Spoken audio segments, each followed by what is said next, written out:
Oui, mais la guerre qui va se réaliser dans la région est basée sur ce qui se passe en RDC à cause des partages des, des minéraux de la RDC. C'est-à-dire que les intérêts qui sont visés par les États qui veulent faire la guerre. À ce que nous savons, personnellement, je suis en train de voir si la géopolitique mondiale, nous sommes en train de voir qu'avec cette pression et ce qui s'est en train de se passer aujourd'hui, espérons que ces conflits qui est en train de naître de nouveau pour ces États en Afrique montrera que le début de la Troisième Guerre mondiale pourra se jouer en RDC. Ah, mais c'est jouer en RDC avec des dirigeants qui ont encore peur. Hein? Mais les dirigeants ont peur. Ah oui. Vous savez pourquoi j'ai évoqué cela? Parce que quand nous regardons maintenant là, dites-nous. Il y a des organisations internationales, sous-régionales, la SADC et l'EAC. Dans ces deux organisations, ils ont des parrains qui sont au niveau international. Et chaque parrain au niveau international a aussi le droit de vote ou le veto au niveau de la communauté internationale.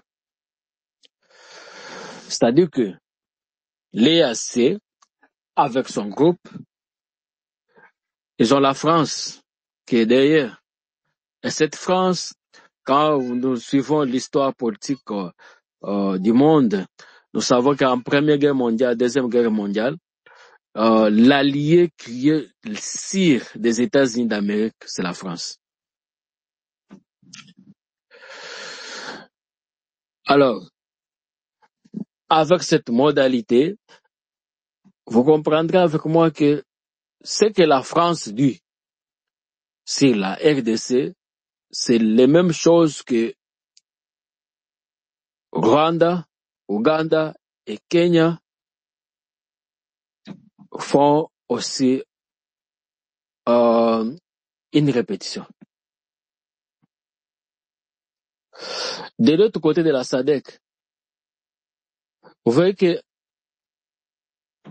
le BRICS,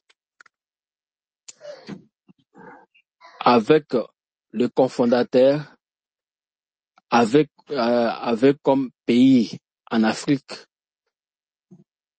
c'est l'Afrique du Sud, qui est un pays cofondateur de BRICS. Alors, les pays qui sont membres tantôt de l'EAC, à des fois des SADC. Prenons par exemple le Burundi, prenons par exemple l'Afrique du Sud, prenons par exemple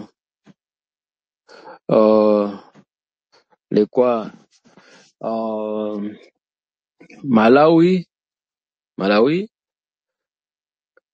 et les autres. Les conflits qui s'opposent entre ces pays-là sont basés sur la question du conflit de la RDC. Pourquoi?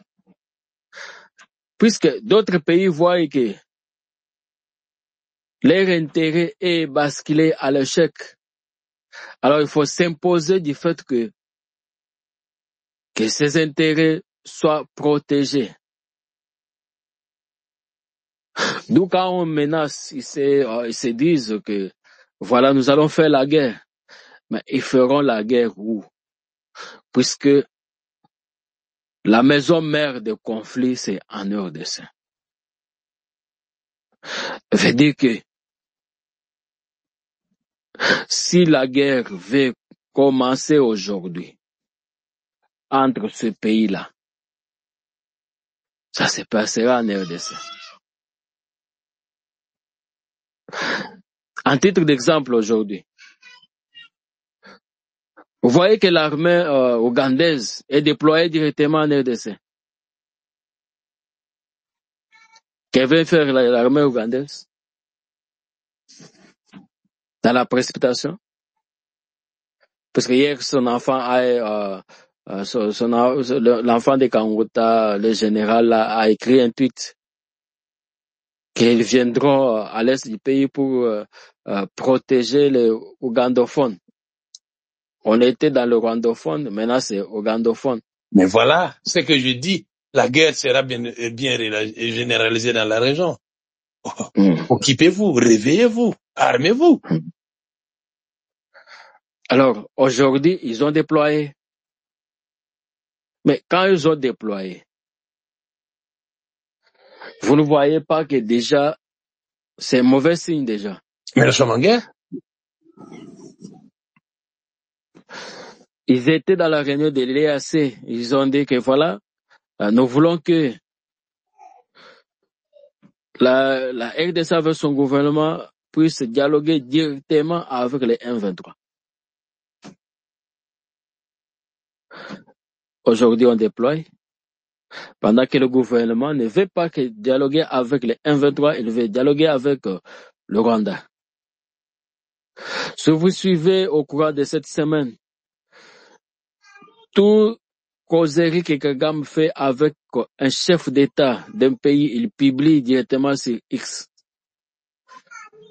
À ceux qui n'ont pas été bloqués par lui, ils peuvent constater ça.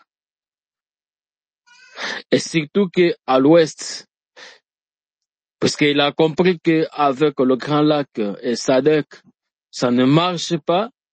Il y a eu résistance avec ces mensonges et consorts. Il est tenté de recourir trop vite maintenant à l'ouest pour influencer. Et c'est là, dans quelle cause? Nous devons savoir aussi que l'Union européenne, l'Union africaine est composée de pays africains. La diplomatie de Kagame, il veut activer d'autres pays qui ne sont pas dans les conflits, du fait que ce pays-là, quand il y aura une session extraordinaire de pays de l'Union africaine, que ces pays-là soient de son côté afin qu'il protège ses intérêts.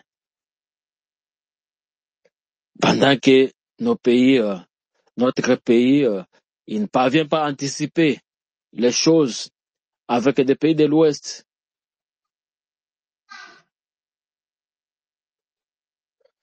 Alors le constat est amer. Le constat est tellement amer. Nous devons chercher comment on anticipe les événements. Puisque aujourd'hui même, quand nous suivons le discours du président burundais, vous sentez ce qu'il est en train de dire. Il dit voilà, il y a quelque chose que Kagame est en train de préparer. Il sait même ce qu'il fait. Il est en train de recruter les Burundais qui sont réfugiés ailleurs, en train de les recruter pour qu'ils puissent les ramener au pays pour combattre M. Dachimie. Malheureusement qu'il a été informé, il a dit voilà, on pourra en finir avec lui. Et la guerre sera généralisée.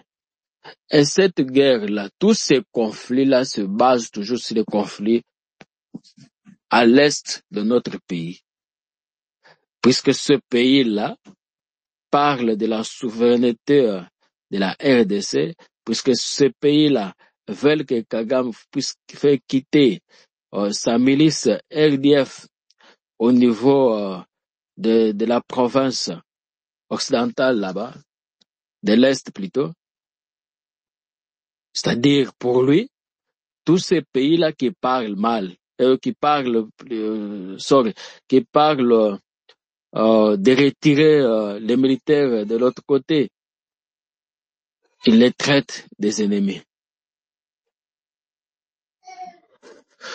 D'où, comme je ne sais pas si Ouazalène qui a fait des commentaires là, ou bien M. Kazadi, qui a parlé que pourquoi on ne bombarde pas ces gens. Non, Ingete, ça doit être vrai.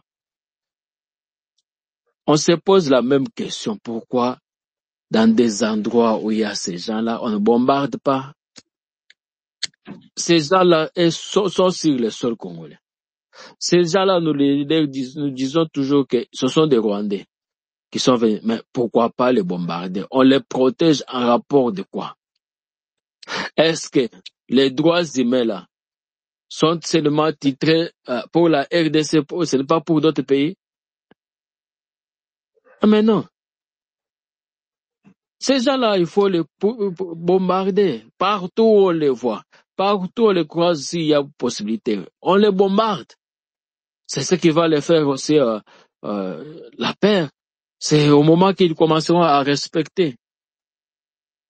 Mais quand nous ne voulons pas ça, nous disons que nous ne pouvons pas négocier. Mais pendant que l'ennemi entre, on ne bombarde pas. Nous attendons à quoi? Nous attendons à quoi? À faire quel miracle? Quel sera ce miracle-là plutôt? C'est pour ça que nous disons que